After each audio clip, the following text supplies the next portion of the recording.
భారత్ పాకిస్తాన్ సరిహద్దుల్లో ఉద్రిక్తతలు కొనసాగుతున్నాయి.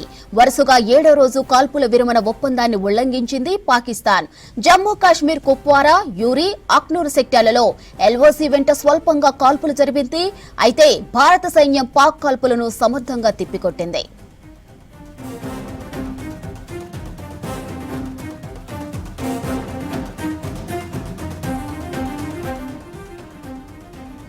ఎల్ఓసి వెంట పాకిస్తాన్ కవ్వింపు చర్యలపై నిన్ననే భారత్ ఆగ్రహం వ్యక్తం చేసింది.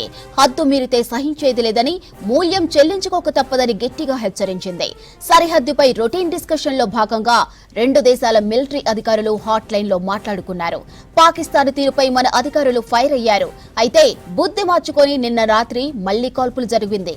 దీంతో సరిహద్దుల్లో ఉద్రిక్త వాతావరణం నెలకొంది.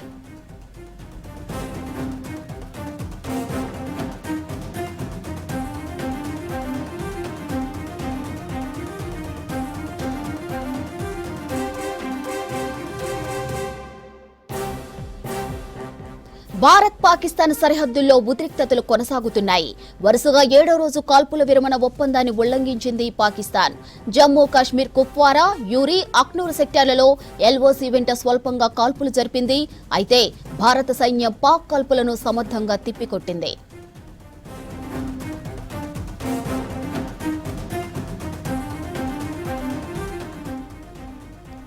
ఎల్ఓసి వెంట పాకిస్తాన్ కవ్వింపు చర్యలపై నిన్ననే భారత్ ఆగ్రహం వ్యక్తం చేసింది. హద్దు మీరితే సహించేది లేదని, మూల్యం చెల్లించుకోక తప్పదని గట్టిగా హెచ్చరించింది. సరిహద్దుపై రొటీన్ డిస్కషన్లో భాగంగా రెండు దేశాల మిలిటరీ అధికారులు హాట్ లైన్లో మాట్లాడుకున్నారు. పాకిస్తాన్ తీరుపై మన అధికారులు ఫైర్ అయ్యారు. అయితే బుద్ధి మార్చుకొని పాక్ నిన్న రాత్రి మళ్లీ కాల్పులు జరిపింది. దీంతో సరిహద్దుల్లో ఉద్రిక్త వాతావరణం నెలకొంది.